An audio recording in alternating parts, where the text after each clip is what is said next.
أعزائي طلاب الصف الثالث الإعدادي، السلام عليكم ورحمة الله وبركاته. نبدأ في الدرس الثاني اللي بيتكلم عن تضاريس العالم.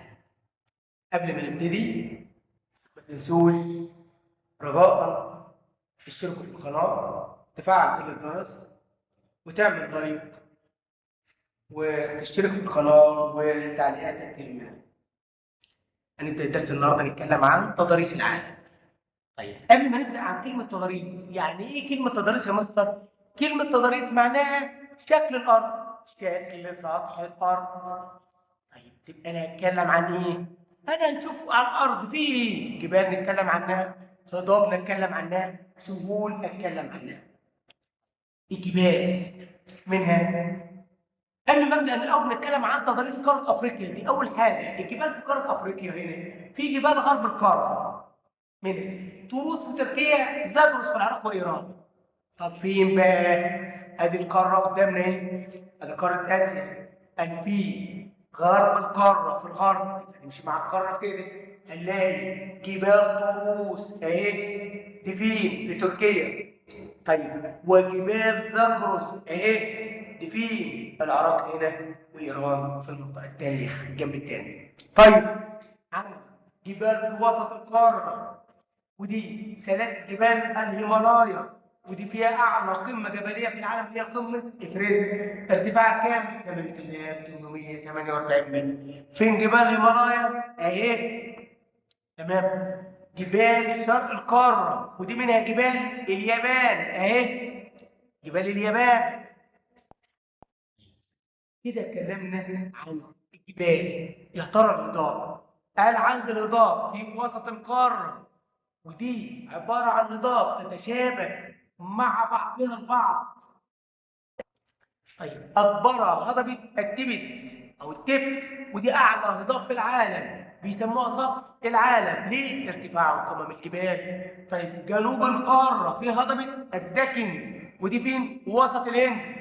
جنوب غرب القارة في هضبة شبه الجزيرة العربية. طب يا مستر عايزين في الخريطة، هنشوفهم كده على الخريطة ونبينهم مع بعض. الهضاب زي ما اتفقنا في ثلاث اماكن، الهضاب برضه في ثلاث اماكن.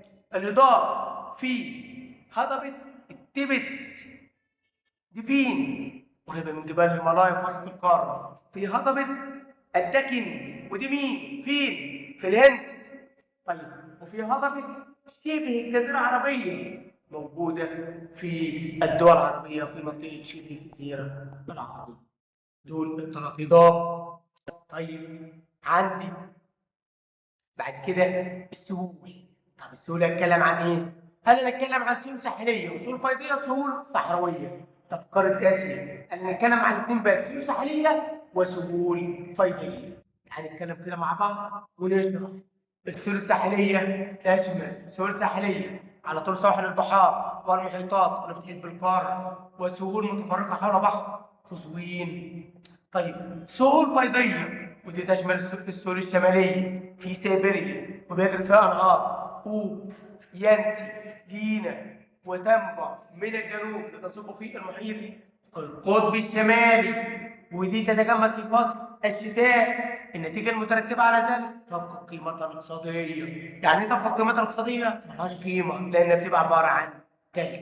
طب السهول الشرقيه زي سهول مانشوريا وسهول شرق الصين يجري فيها نهر اليانجتسي. سهول نهرين دجله والفرات، وده اللي بيصبوا فيه الخليج العربي. سهول نهر السند، وده يصب في المحيط الهندي اللي هو البحر العربي. طيب لازم نشوف الحاجات على الخريطه، مع الخريطه مع بعض. طيب السهول الساحليه، السهول الساحليه دي موجوده حول المحيطات، حول الخلجان اهو. ده المحيط الهادي والمحيط القطبي الشمالي والمحيط الهندي والمناطق دي كلها. طيب اهم سهوله يتكلم عنها سهول بحر قزوين. طيب دي السهول الساحليه. طب السهول الفيضيه قال في هنا السهول الشماليه بنسميها سهول سيبيريا، يجري فيها نهر اوب ده الاولاني، ونهر ينسي، ونهر لينا، وده كلهم بيصبوا فين؟ المحيط القطبي الشمالي. طيب القطبي الشمالي. ها الثلاث انهار دول المنطقه دي بيقولوا عليها سهول سيبيريا. ما لا تفقد قيمتها الاقتصادية في فصل الشتاء لأنها بتتجمد. السهول الشرقية زي سهل منشوريا، وسهول شرق الصين يجري فيها نهر اليانجتسي، وفي عندي سهول نهر السند يصب في البحر العربي، سهول نهري دجلة والفرات أهم يصبوا في الخليج العربي. دي بالنسبة للسهول الفيضية والسهول الساحلية. بيقول لك بما تفسر تعرف هضبة الدبل بصف العالم. ليه بيسموها صف العالم؟ لارتفاعها عن قمم الجبال. طيب تفقد الأرض بينزل لنا قيمتها الاقتصادية في فصل الشتاء لأنها تتجمد في فصل الشتاء، ولذلك تفقد قيمتها الاقتصادية. بعد كده تضاريس قارة أفريقيا. قارة أفريقيا برضه هنتكلم عن الجبال ونتكلم عن الهضاب ونتكلم عن السهول بأنواعها. طب الجبال، اللي عندي جبال أقصى شمال غرب القارة، ودي جبال أطلس، وفي هناك بيناتهم هضبة الشطور. فين جبال أطلس أهي، وهنا بيناتهم في النص هضبة تسمى هضبة الشطور. ودي جبال فين؟ شمال غرب شمال شرق القارة، ودي جبال البحر الأحمر. طيب موجودة في مصر والسودان وأريتريا المنطقة دي. طيب شرق القارة في جبال كينيا اهي، وفي جبال كليمانجارو اهو. طيب هتلاقي جبال كينيا اهي بيعدي على درجة عرض الاستواء، وعندي تحتها جبال كليمانجارو. طيب اقصى جنوب شرق افريقيا في جبال دراكنزبورغ. في جبال دراكنزبورغ اخر حاجة تحت جبال دراكنزبورغ اقصى جنوب شرق القارة. كده نتكلم عن الهضاب الموجودة في قارة أفريقيا. أن يسود المظهر الهضبي سطح قارة أفريقيا. السؤال بيجي لي ده ليه؟ يسود المظهر الهضبي هو موجود في شمال قارة هضبة الصحراء الكبرى، ومن هضبة الصحراء الشرقية والصحراء الغربية في مصر. وسط القارة في هضبة البحيرات الأسوية. طيب شرق القارة في هضبة الحبشة وهضبة أثيوبيا. جنوب القارة في هضبة جنوب أفريقيا، ويجري بقى نهر الأورانج والليمبوبو. طيب يقول لي بما تفسر لهضبة الحبشة والبحيرات الأسوية أهمية كبيرة بالنسبة لمصر تنبع منهما روافد نهر النيل. خلينا كده مع بعض ونشوف الهضاب اللي احنا اتكلمنا عنه. اللي يسود المظهر هذا بسطح قارة أفريقيا دالي أو هضبة الصحراء الكبرى دي واخدة المكان ده كله من البحر الأحمر شرقا للمحيط الأطلنطي غربا، ومن البحر المتوسط شمالا لدول وسط أفريقيا جنوبا. في هضبة أثيوبيا وفي هضبة البحيرات الأسوائية، الاثنين لهم أهمية لمصر تنبع منهم روافد نهر النيل. نهر النيل البداية بتاعتهم بتكون من هنا. طيب عندي في الجنوب هضبة جنوب أفريقيا، هذه كلها هضاب لذلك يسود المظهر الهضبي في سطح قارة أفريقيا. طب السهول الساحلية مرة هنا ضيقة ومرة اللي هي واسعة. طب السهول توجد على سواحل البحار زي البحر الأحمر المتوسط، والمحيطات زي المحيط الهندي والمحيط الأطلنطي. تتميز في قارة أفريقيا بالضيق لاقتراب حافات الجبال والهضاب من الساحل، وتتسع عند مصبات الأنهار. ودي ابتدت تكمل. تتسع السهول الساحلية عند مصبات الأنهار. سهول فيضية تتميز معاه بالجودة التربة وصلاحيتها للزراعة زي سهول نهر النيل في مصر وجمهورية السودان وجمهورية جنوب السودان اللي كان بيصبوا في البحر المتوسط، وسهول نهر الكونغو يصبوا في المحيط الأطلنطي، وسهول نهر النيجر يصبوا في خليج غينيا. السهول الصحراوية ودي سهول صحراوية رملية موجودة في الصحراء الكبرى، ودي سهول صحراوية متسعة من سهل كرنشو في ليبيا، بحر الرمال العظيم في مصر، سهول صحراء الكهاري في جنوب القارة. عندي حاجة كده تعريف جميل جدا بيجي في الامتحان. ما المقصود بحوض النهر؟ الأرض التي يجري فيها النهر أو أحد روافده أو تنحدر مياهه إليه. هنشوف كده السهول الساحلية قبل ما نخش على التدريبات على الخريطة. السور الساحليه، ودي موجوده على ساحل البحار، البحر المتوسط، ساحل البحار زي البحر الاحمر، والمحيطات، المحيط الاطلنطي، والمحيطات زي المحيط الهندي. طيب السور الساحليه دي مره تكون واسعه ومره تكون ضيقه، بس هي اللي في افريقيا تتميز بالضيق، بس تتسع عند مصبات الانهار.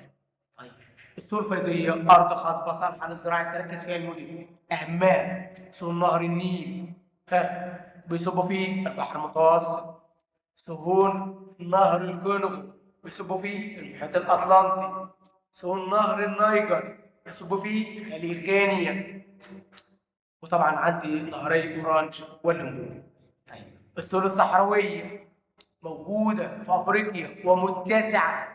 السهول الصحراويه ده لا في افريقيا بس واستراليا بس، زي موجوده في مصر بنسميها بحر الرمال العظيم، في ليبيا بنسميها سهل كلنشوف. طيب وفي الجنوب هنا بنسميها صحراء كالآن. طيب شوف كده التدريب اللي جاي لنا اللي مع بعض، صح ولا غلط؟ مع تصويب الخطأ. يسود المظهر الجبلي في قاره افريقيا، اقول له غلط. امال ايه؟ بدل الجبلي عند المظهر الهضبي. طيب من السور الصحراوي في جنوب قاره افريقيا بحر الرمال العظيم في جنوب قاره افريقيا. قال لي غلط برضه. ليه يا مستر؟ قلنا علشان في جنوب قاره افريقيا موجود ايه؟ صحراء، بدل بحر الرمال العظيم صحراء كالهاري.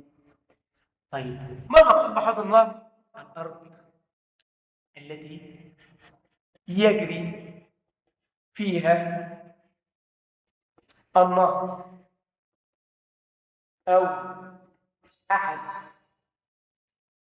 روافده أو تنحدر مياهه إليه. ناخد بعد كده تضاريس قارة أوروبا.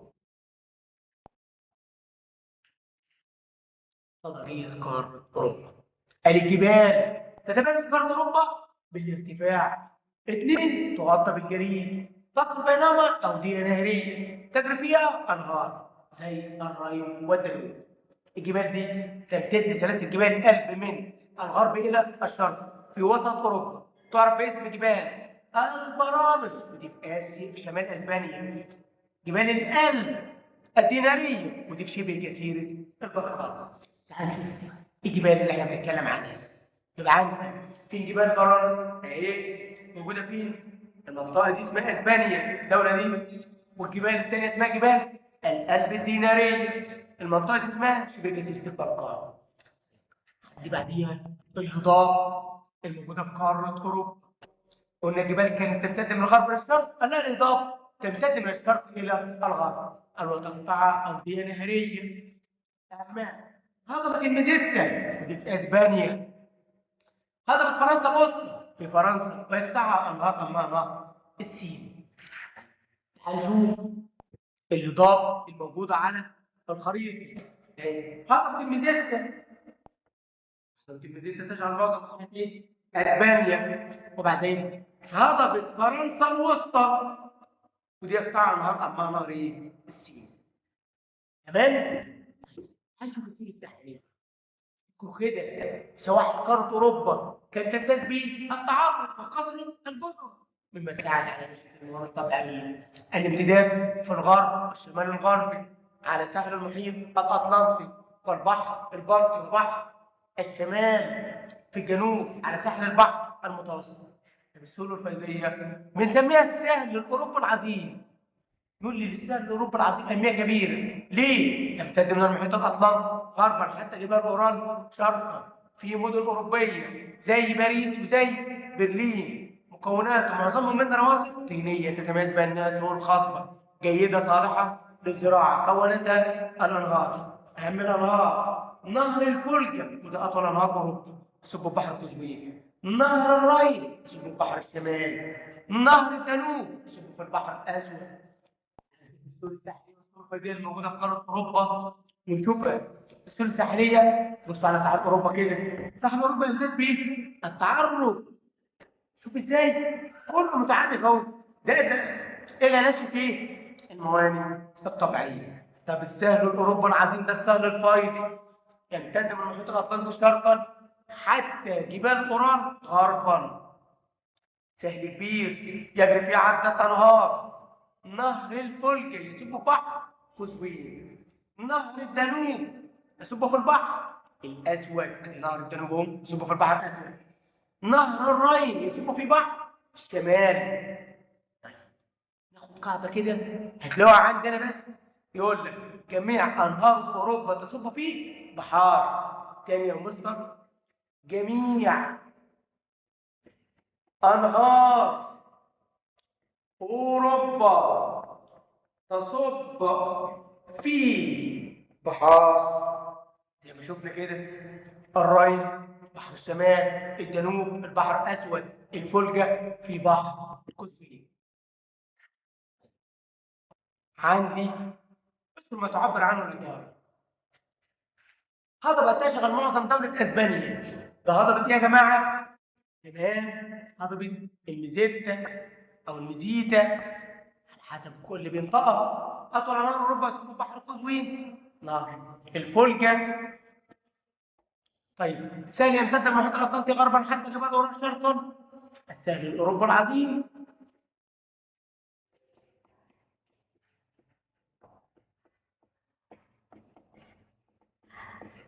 طيب جبال تمتد في شبه جزيره البلقان. كم قال جبال في البلقان في شبه جزيره البلقان؟ جبال الألب الديناريه. طيب سور اوروبا تتميز باتساعها وكثره التعريج، ما النتيجه المترتبه على ذلك؟ نشأة الموانئ الطبيعيه. يعني ميناء المكان اللي بتقف فيه السفينه. انشاء ميناء بتكون فيه السفينه. كده نكون خلصنا قارات العالم القديم. تعال نخش على تضاريس قاره امريكا الشماليه. تضاريس قاره امريكا الشماليه الموجود الجبال في الشرق ابلاش، وفي الغرب روكي وده اعلى جبل في القاره ويغطى بالجليد زي جبال اوروبا. تبقى عندي الجبال ابلاش في الشرق وروكي في الغرب. ابلاش في الشرق جبال ابلاش وجبال روكي في الغرب. الهضاب في الشمال الشرقي هذا بسمى هضبة ليبرادور. في الجنوب الشرقي هضبة المكسيك. تمام. فين هضبة المكسيك اهو. تبقى عندي جبلين اباناس في الشرق روكو في الغرب، وهضبتين ليبرادور في الشمال الشرقي والمكسيك في الجنوب. المكسيك في الجنوب. السهول، السهول ساحلية موجودة فين؟ في الشرق على ساحل المحيط الأطلنطي. طيب عندي في الجنوب الشرقي على ساحل خليج المكسيك. الشمال الشرقي على ساحل خليج هيدسون. طيب في الغرب على المحيط الهادي. واللي بقى هنا في الغرب السهول هنا ضيقه بسبب اقتراب جبال روكي من الساحل. تمام. في سهول فيضيه اللي في سهول تسمى بالسهول الوسطى. طب تتميز بيه تمتد من محيط القطب الشمالي الى خليج المكسيك جنوبا، وبتتسع في وسط القاره. الشرق من جبال روكي وتغطى الجليد اطرافها الشماليه، وفيها البحيرات العظمى في كندا والولايات المتحده الامريكيه. اما في الجنوب سنة المسيسيبي وده يصب في خليج المكسيك حيث اراضي زراعيه خصبه. شمال الشرق في سنة نيلسون وده يصب في خليج هيدسون. سنة سانت لورانس يصب في خليج سانت لورانس. هنشوف الحاجات دي كده على الخريطه لان مهم جدا جدا نعرف كل حاجه على الخريطه. طيب السهول الفيضيه قلنا السهول هيجي لي يقول سؤال مهم جدا. قارة بين السهول الوسطى في قاره امريكا الشماليه والسهل في اوروبا العظيم في قاره اوروبا. طيب فين السهول الوسطى؟ اهي تمتد من المحيط القطبي الشمالي شمالا الى خليج المكسيك جنوبا. تتسع شرق جبال روكي تبقى تكون متسعه وهي ارض خصبه صالحه للزراعه. اطرافها الشماليه يغطيها الجليد اللي بتكون قريبه من المحيط القطبي الشمالي. تمام. يجري فيها طبعا البحيرات العظمى موجوده في كندا والولايات المتحده الامريكيه. يجري فيها عده انهار، اما نهر نيلسون يصب في خليج هيدسون، نهر سانت لورانس يصب في خليج سانت لورانس، والميسيسيبي يصب في خليج المكسيك. طيب في هنا برضه حته جميله جدا، جميع انهار امريكا الشماليه تصب في خلجان. تمام. نقول الجزء اللي بعديه. طبعا اذكر القاره التي ينتمي اليها النهر واين تقع. اللي عندي نهر سانت لورانس موجود في قاره ايه؟ امريكا الشماليه. بيصبوا فين؟ خليها كده في التدريب. سانت لورانس بيصبوا فين؟ بيصبوا في خليج سانت لورانس.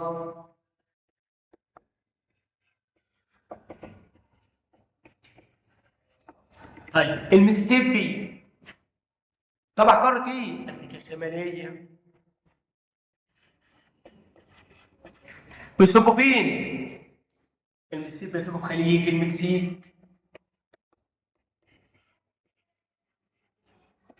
طيب الدانوب موجود في قاره ايه؟ اوروبا.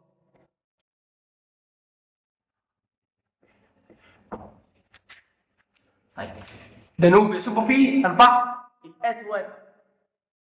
هنلاقي ده فيه الواو مع الواو اهو اوروبا. طيب الكونغو في افريقيا يصبوا فيه المحيط الاطلنطي.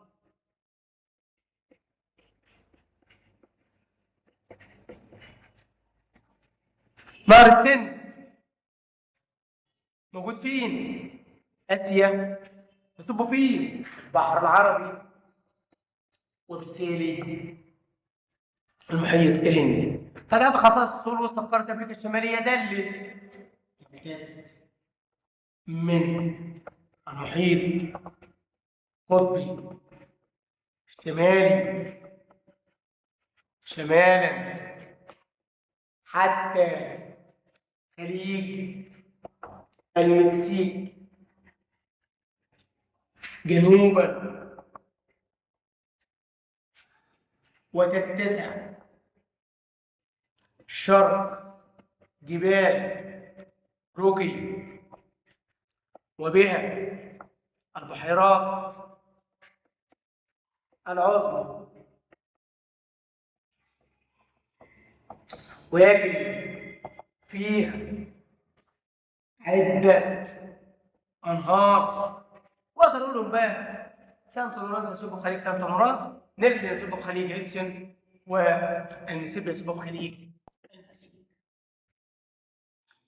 خش بعد كده تدريس قارة أمريكا الجنوبية. تدريس قارة أمريكا الجنوبية. الموقع بالنسبة للجبال الأول موجودة في غرب القارة هي جبال الإنديز، ودي سلاسل جبلية مرتفعة تقع على ساحل المحيط الهادي تمتد من الشمال حتى الأطراف الجنوبية للقارة. هذه جبال الإنديز موجودة في الغرب. طيب الهضاب موجودة شرق جبال الإنديز 3 جيانا في الشمال، برازيل في الشرق ودي أكبر الهضاب وأكثرها ارتفاعا، ويجري فيها نهر الساو فرانسيسكو وده بيصب في المحيط الأطلنطي، وهضبة باتاجونيا في الجنوب ودي أصغر الهضاب في القارة مساحة.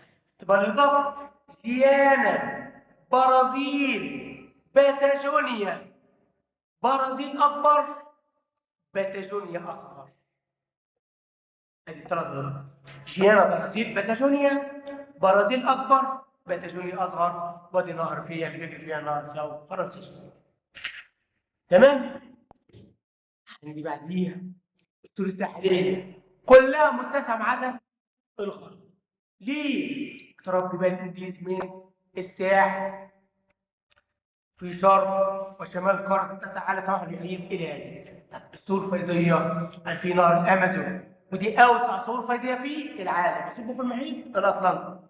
سور نهر لابلاته ودي فيها 3 تمتد من الشمال للجنوب، بيجري فيها 3 أنهار: بارانا، باراجوي، لابالاتا، ودي بتصب في المحيط الأطلنطي. سور نهر أوريانكو في الشمال بيصب في المحيط الأطلنطي أو البحر الكاريبي تحديدا يعني. طبعا قارة بقى جبال الانديز وجبال الأبلاش، من حيث القارة تقع فيها. جبال الانديز موجودة فين؟ جبال الانديز موجودة في أمريكا الجنوبية. جبال الأبلاش موجودة فين؟ أمريكا الشمالية. موقعها في القارة. جبال الانديز موجودة فين؟ في الغرب. جبال الأبلاش موجودة فين؟ في الشرق. عندي اللي جاي تاني بما تفسر نذكر السبب. ضيق السهول الساحليه في غرب قاره امريكا الجنوبيه سبب اقتراب جبال الرطب من الساحل. هضبه الحبشه والبحيرات السهيليه امريكا كبيره بالنسبه لمصر، تنبع منهم مرافق نهر النيل. اذكر اسم الظاهره واسم القاره: جيانا هضبه. القاره بتنتمي ليها عشان دي في امريكا الجنوبيه. روكي جبل ينتمي لقاره امريكا الشماليه. لبلاتا سهول فيضيه انهار القاره بتنتمي ليها امريكا الجنوبيه. كليمانجارو وده جبل وده موجود في قاره افريقيا. قبل ما نخش كده نبص على الخريطه بتاعتنا ونشوف الجبال. شفنا الجبال ونشوف ارض الارض قلنا. طيب نشوف السهول الساحليه.